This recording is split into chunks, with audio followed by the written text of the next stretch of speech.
Bonjour à tous. Aujourd'hui, nous allons voir comment choisir le nénuphar. Vous avez choisi de mettre un nénuphar dans votre bassin, mais vous ne savez pas lequel choisir. En effet, il y a pléthore de variétés sur le marché, environ 150 variétés différentes, et il n'est pas toujours évident de savoir. Donc, le principal critère, ça va être l'exposition. De bien regarder justement si votre bassin est à l'ombre ou à la mi-ombre, ou s'il est en plein soleil. Si vous êtes à l'ombre ou à la mi-ombre, malheureusement, vous ne pourrez pas mettre de nénuphar parce qu'il ne fleurira pas. Je vous orienterai plus sur la vanille d'eau. Il faut à peu près entre 4 et 5 heures de soleil par jour durant la période de floraison, c'est-à-dire de mai-juin jusqu'à septembre, pour que votre nénuphar fleurisse abondamment. Ça, c'est le premier critère. Le deuxième critère va être la profondeur d'eau. C'est très important. En effet, on peut découper un bassin en 3 niveaux. Le premier entre 10 et 30 cm, le deuxième entre 30 et 50 et le troisième entre 50 et 80 cm. Vous n'allez pas mettre les mêmes nénuphars dans les différentes zones. Dans la zone 10-30, on va utiliser plutôt des variétés dites naines, comme le Pygméa rubra, le Pygméa alba, ou les volvas, qui se développeront dans peu d'eau. Dans la zone intermédiaire, de 30 à 50 cm, on utilisera plutôt Madame Wilfron Goner ou Joe Tomosic.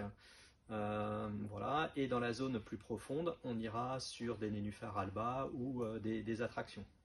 Voilà. Ne jamais mettre, par exemple dans la zone profonde, des nénuphars de zone intermédiaire. En effet, les tiges des feuilles ainsi que les fleurs n'arriveront pas à sortir à la surface de l'eau, resteront toujours submergées et donc finiront par pourrir et votre nénuphar finira par mourir.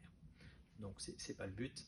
Donc voilà, respectez bien ces différentes hauteurs. Vous retrouverez pour chaque variété sur notre site internet les hauteurs dans lesquelles il pousse à merveille. Et le troisième critère, ça va être un choix plutôt de couleur. Et là, je vous laisse seul juge, en fonction de votre environnement et de vos goûts. Les nénuphars vont du blanc au rose, pâle rose, à rouge.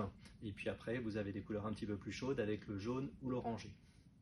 Donc ça, c'est pour les variétés rustiques qui restent dans le bassin toute la saison. Et même l'hiver, il n'y a pas de problème, ils résistent bien au froid. Et après, vous avez une autre sorte de nénuphars qui sont les nénuphars tropicaux, qui eux ont des couleurs bleues, violacées. Cela par contre, il faudra les rentrer l'hiver. Donc tout le monde n'a pas l'emplacement spécifique pour pouvoir les rentrer. Donc faites bien également attention à ce critère. Voilà un petit peu pour les critères. Vous savez maintenant comment choisir votre nénuphar. La dernière petite chose, c'est la période de plantation. Je vous conseille de planter vos nénuphars de mi-mars à fin septembre. En effet, il faut attendre que la température de l'eau augmente au printemps pour que les nénuphars soient en pleine pousse. Dès que vous allez le planter, voilà, la température va monter, votre nénuphar va se développer en même temps. Et à l'automne, faites attention à ne pas aller après la fin septembre, parce que là, la température de l'eau commence à redescendre, votre nénuphar ne va plus pousser. Si vous le mettez dans l'eau à ce moment-là, il ne va pas faire de racines, etc. pendant l'hiver, et il va être sujet à ne pas se développer. Donc voilà un petit peu à quoi il faut faire attention. Écoutez, si vous avez d'autres questions sur comment choisir votre nénuphar, n'hésitez pas à nous les poser sur YouTube. Et puis, si la vidéo vous a plu, de la liker et de vous inscrire sur notre chaîne YouTube. Vous pouvez également nous suivre sur les réseaux sociaux Facebook et Instagram. Voilà, je vous dis à bientôt pour une prochaine vidéo sur les plantes aquatiques.